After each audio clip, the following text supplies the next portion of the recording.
जिनको पाइल्स की शिकायत है वो भी पेट की वजह से होता है। उन बड़ी भयानक समस्या के लिए भी हम लोग एक औषधि बनाते हैं जिसका नाम है अश्कल्पवटी। उस गोली को सुबह खा सकते हैं, 2-2 गोली सुबह शाम, खाली पेट पानी से ले लीजिए। यूँ तो एक मैं आपको टोटका बता देता हूँ। टोटका यह है कि जिसको पाइल्स की शिकायत यदि किसी भी कारण से ठीक नहीं हो रहा हो, कुछ नहीं, बकायन के बीज, बकायन लगभग सब जगह पर होता है। 5000 हाइट तक पहाड़ों पर होता है, 6000 तक भी होता है। कई लोग उसको पहाड़ी नीम भी बोलते हैं। और नीचे समुद्र के किनारे तक होता है। मैंने देखा कि नॉर्थ ईस्ट में चाय बागानों में भी, बागानों के बीच बीच में भी इसको लगाया जाता है। ये 12 महीना जो पुराने फल भी उसमें लटके हुए मिलते रहते हैं। तो उस बकायन को आप बीजों को लाएं, साफ़ कर करके उसको अच्छी तरह से थोड़े से जो पकने से पहले, जो सूखने से पहले के थोड़े पके हुए बीज को लाएं और उनको अच्छी तरह से छाया में सुखा दें तो बहुत ही बेहतरीन है। सुखा के उसको पाउडर कर लीजिए। पाउडर करके 1 चम्मच सुबह, 1 चम्मच शाम को, सुबह छाछ के साथ लेना है, शाम को पानी के साथ। छाछ और पानी के साथ में यदि बकायन के बीज का सेवन करते हैं तो पाइल्स और पेट की जो समस्या है आपकी, वो भयानक भी समस्या क्यों ना हो, वो हमेशा के लिए ख़त्म हो जाती है। कुछ समय आप लेकर के देख लीजिए। यदि आपको सुविधा नहीं है, बकायन के बीज आपको नहीं मिलते हैं, तो आप एक काम कर सकते हैं। जैसे मैंने कहा कि हमारी जो औषधि है अश्कल्पवटी, सुबह शाम 2 गोली आप पानी से ले लीजिए। सुबह छाछ से ले लीजिए, शाम को पानी से, नहीं तो दोनों टाइम पानी से। वो बहुत अच्छा है पेट के लिए और आपके पाइल्स के लिए।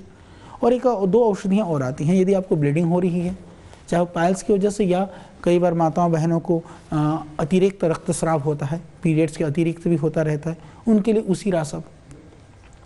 तो उसीरा सब को क्या करना है कि 4 चम्मच दवाई, 4 चम्मच पानी मिला करके खाने के बाद में पिला देना है। जिनको यदि किसी भी तरह से ब्लीडिंग हो रही है या इस तरह की परेशानी है तो उसी रासब को पीने से पूरा लाभ हो जाता है। और दूसरे जिन लोगों को इस तरह की ब्लीडिंग नहीं हो रही है उनके लिए अभयारिस्ट, जिनको ज़्यादा कब्ज रहता है या पाइल्स की शिकायत है या आंतों में इन्फेक्शन है, उनके लिए भी बहुत अच्छा है। तो उसको 4 चम्मच दवाई, 4 चम्मच पानी मिला के खाना खाने के बाद आप पिला सकते हैं। तो पिला देने से उनको कब्ज़ में और इस तरह की इंडाइजेशन में, पाइल्स में पूरा लाभ हो जाता है। पाइल्स के लिए जैसे नीचे लगाने के लिए भी गोदा में आप जात्यादि घृत लगा सकते हैं, जात्यादि तेल लगा सकते हैं और अपना कायकल्प तेल को भी लगा सकते हैं शौच के बाद में। उसको योग में हम गणेश क्रिया बोलते हैं। आप अपनी इस उंगली से धीरे से मलद्वार को, गुदाद्वार को नीचे से साफ कर करके बाद में थोड़ा सा उसमें तेल या घृत लगाने की आदत डालिए। जो जिनका एनस कई बार फटने लगता है, कई बार ड्राई हो जाता है, कई बार ब्लीडिंग भी होती है, कई बार पाइल्स की स्टार्टिंग होती है, तो उसको लगाने का भी काम करें। तो जैसे आपको पाइल्स के लिए या नीचे जैसे मैंने बताया कि एनस के लिए जो जिनको किसी तरह से परेशानी होती है, स्वेलिंग है, उनके लिए एक प्राचीन परंपरा से चली आ रही एक विधा है। जहाँ आप देख रहे हैं मेरे पास पुराने आयुर्वेद के ज़माने के ढेर सारे बर्तन, कोई लकड़ी के बर्तन हैं, कोई धातुओं के बर्तन हैं, कहीं आप देखेंगे कि मिट्टी के बर्तन, ये सब है। इसमें कुछ बर्तन ऐसे हैं जो कांसे के बर्तन हैं। नॉर्थ ईस्ट में या साउथ में भी कुछ जगहों पर अभी भी कांसे के बर्तन प्रयोग होते हैं पहाड़ों में। नॉर्मली शहरों में तो बर्तन ख़त्म हो गए हैं। तो उन बर्तनों में कांसे का बर्तन आपके पास नहीं है तो आप मंगा सकते हैं। तो कांसे के बर्तन में आप मक्खन, ताज़े मक्खन को आप ले लें, जहाँ ताज़ा मक्खन मिल जाए, उसको कांसे के बर्तन में रख करके, जैसे मान लीजिए आपने 50 ग्राम मक्खन ले लिया, तो कांसे के बर्तन में उसको धीरे धीरे रगड़ते रहिए। क्योंकि कांसे के अंदर में वहाँ थोड़ा सा जो तुथ जो होता है, कॉपर सल्फर भी उसके अंदर होता है, उसका अंश, तो वो करने से धीरे धीरे उसके अंदर आने लगता है।